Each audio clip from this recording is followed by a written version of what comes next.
Hello everyone, I am Nandini Mahajan and you are watching Loputra YouTube channel. So today we'll discuss section 56 to 58 of Indian Evidence Act 1872.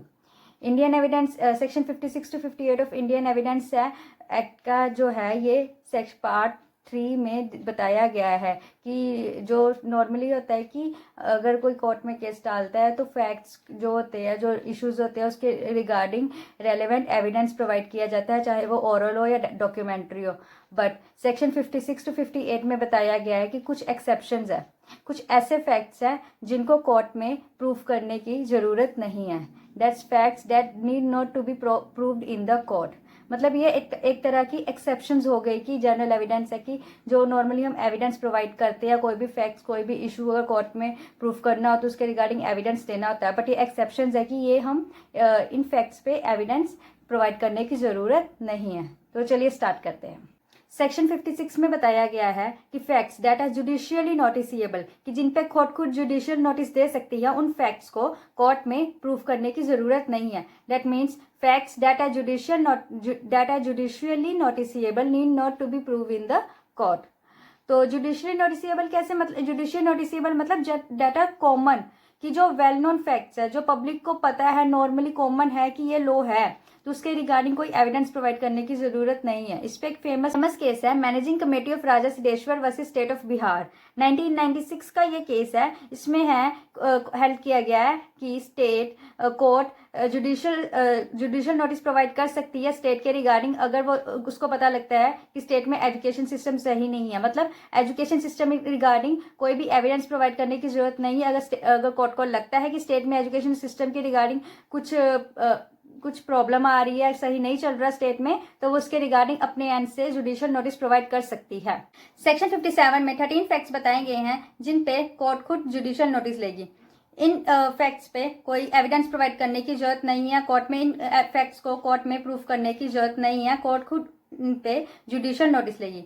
ये facts are like law of the country, like constitution of India, इस पे court खुद judicial notice लेगी, इसके regarding कोई evidence provide करने की जरूरत नहीं है।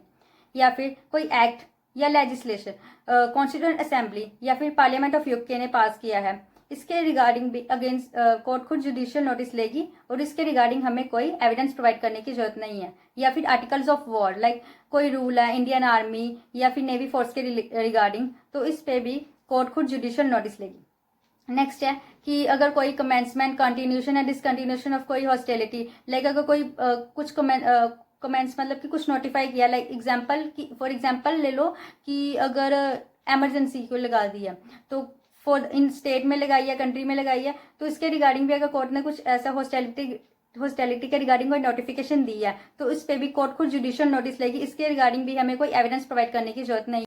नेक्स्ट है कि कोई accession and manual sign of the sovereign for the time being, मतलब कि कोई सॉवरेन मतलब प्रेसिडेंट ने उस टाइम के प्रेसिडेंट ने कुछ एक्वायर किया है या फिर साइन किए हैं किसी अग्रीमेंट पे, किसी डॉक्यूमेंट में, तो उसके रिगार्डिंग भी कोर्ट खुद जुडिशियल नोटिस लेगी, उसके अगेंस्ट भी हमें कोई एविडेंस प्रोवाइड करने की जरूरत नहीं है। या फिर कुछ नेक्स्ट है कि seal of the courts of the India established in the country or outside the country but established under the central government। तो ये जो कोर्ट्स है, सील मतलब इनके स्टैम्प के रिगार्डिंग भी कोर्ट खुद जुडिशियल नोटिस लेगी, कोई एविडेंस प्रोवाइड करने की जरूरत नहीं है। नेक्स्ट है ज्योग्राफिकल डिविजन्स या फिर festivals, national holidays, national festivals, ये जो ऑफिशियल गैजेट में नोटिफाई किए गए हैं, इसके रिगार्डिंग भी कोर्ट खुद जुडिशियल नोटिस लेगी। नेक्स्ट है लॉ ऑफ द लैंड, मतलब कि कोई रोड या सी के रिलेटेड कोई लॉ है। फॉर एग्जाम्पल कि जैसे लॉ है कि हमें हमेशा रोड की लेफ्ट साइड पे ही चलना चाहिए, इस ऐसे लॉ के रिगार्डिंग भी कोर्ट खुद जुडिशियल नोटिस लेगी, इसके अगेंस्ट भी हमें कोई एविडेंस प्रोवाइड करने की जरूरत नहीं है। एंड नेक्स्ट है कि अगर कोई पब्लिक ऑफिस है, उसके फंक्शंस, उसके नेम, उसके टाइटल, उसके ऑफिस के रिगार्डिंग कोई नोटिफिकेशन प्रोवाइड की गई है, तो इसके लिए भी कोर्ट खुद जुडिशियल नोटिस लेगी, इस पे भी हमें एविडेंस प्रोवाइड करने की जरूरत नहीं है। नेक्स्ट है टाइटल और national flag of the country, तो इसके रिगार्डिंग भी कोर्ट खुद जुडिशियल नोटिस लेगी, इस पे भी हमें कोई एविडेंस प्रोवाइड करने की जरूरत नहीं है। सो ऐसे 13 फैक्ट्स हैं जो बताए गए हैं सेक्शन 57 में इंडियन एविडेंस एक्ट के, जिस पे कोर्ट खुद जुडिशियल नोटिस लेगी, इस पे हमें कोई एविडेंस प्रोवाइड करने की जरूरत नहीं है।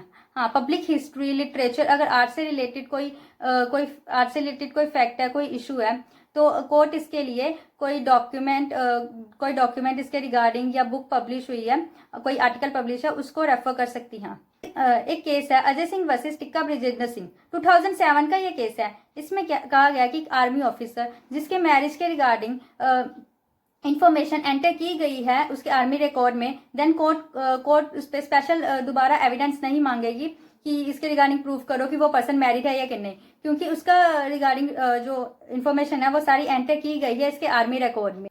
सेक्शन 58 में बताया गया है वो फैक्ट्स, वो इशू जिसपे पार्टी ऑलरेडी अग्री करते हैं, कि दोनों पार्टीज अग्री कर रहे हैं, इसको कोर्ट में प्रूफ करने की जरूरत नहीं है, इसके रिगार्डिंग कोर्ट में एविडेंस प्रोवाइड करने की जरूरत नहीं है। चाहे वो पार्टीज अग्री से हियरिंग से पहले भी अग्री करे या फिर हियरिंग के बाद अग्री करे, अगर वो अग्री कर रहे हैं तो इसको दोबारा कोर्ट में प्रूफ करने की जरूरत नहीं है। पार्टीज इसको ऑरली भी अग्री कर सकते हैं, बाय रिटन भी अग्री कर सकते हैं, बस किसी भी वे से वो अग्री कर रहे हैं कि हाँ ये प्रूफ है, ये इशू है, ये फैक्ट्स हैं, तो उसको कोर्ट में प्रूफ करने की जरूरत नहीं है। इस पे एक फेमस केस है थिम्मप्पा राय वर्सेस रमन्ना राय, 2007 का ये केस है। इसमें बताया गया है कि सूट के पहले प्रोसीडिंग में पार्टीज ने अग्री कर लिया किसी फैक्ट्स को, तो देन सब्सिक्वेंट सूट में दोबारा इसको प्रूफ करने की जरूरत नहीं है, कि जो पहले उसने अग्री किया था उसको ही ऐसे दोबारा आगे नेक्स्ट प्रोसीडिंग में माना जाएगा कि ये फैक्ट्स के रिगार्डिंग दोनों पार्टीज अग्री कर रहे हैं, इसको दोबारा प्रूफ करने की जरूरत नहीं है। हाँ, बट कोर्ट को लगता है कि कोई पर्टिकुलर फैक्ट है, इसके रिगार्डिंग उसे प्रूफ चाहिए, एविडेंस चाहिए, कोर्ट अपनी डिस्क्रिप्शन के अकॉर्डिंगली इसके रिगार्डिंग एविडेंस मांग सकता है। कोर्ट कह सकता है कि ये पर्टिकुलर फैक्ट के रिगार्डिंग वो जुडिशियल नोटिस नहीं लेगा, इसके रिगार्डिंग उसे एविडेंस चाहिए, इसको प्रूफ करने की जरूरत है कोर्ट में। तो सेक्शन 58 दो पार्ट्स में डिवाइड होता है, कि ये क्या है कि अगर पार्टीज एडमिट करती है किसी पर्टिकुलर फैक्ट को, पर्टिकुलर इशू को, देन उसके रिगार्डिंग कोई एविडेंस प्रोवाइड करने की जरूरत नहीं है कोर्ट में। हाँ, बट सेकंड पार्ट ये है कि कोर्ट को अगर लगता है कि इस पे इन्वेस्टिगेशन करनी चाहिए, कि इसके रिगार्डिंग उसे प्रूफ चाहिए, देन कोर्ट की डिस्क्रिप्शन है वो डिस्क्रिप्शन के अकॉर्डिंगली मांग सकता है कि इस पे एविडेंस प्रोवाइड किए जाए, इसके रिगार्डिंग इस पर्टिकुलर फैक्ट को कोर्ट में प्रूफ किया जाए। तो ये था section 56 to 58 of Indian evidence act, जो कि जनरल रूल जिसमें कोई भी फैक्ट को प्रूफ करने के लिए कोर्ट में एविडेंस प्रोवाइड किया जाता है, उसके अगेंस्ट एक्सेप्शंस हैं, कि ये पर्टिकुलर फैक्ट्स हैं, इन पे कोर्ट खुद जुडिशियल नोटिस लेगी, इनको कोर्ट में प्रूफ करने की जरूरत नहीं है, इनके रिगार्डिंग एविडेंस कोर्ट में प्रोवाइड करने की जरूरत नहीं है। I hope you have like this video. So अगर आपको कोई क्वेरी है, कोई क्वेश्चन है, तो आप कमेंट सेक्शन में पूछ सकते हो। और अगर आपको ये वीडियो पसंद आई हो तो प्लीज़ वीडियो को लाइक करिए एंड सब्सक्राइब करिए लोपुत्रा यूट्यूब चैनल को। Thank you so much.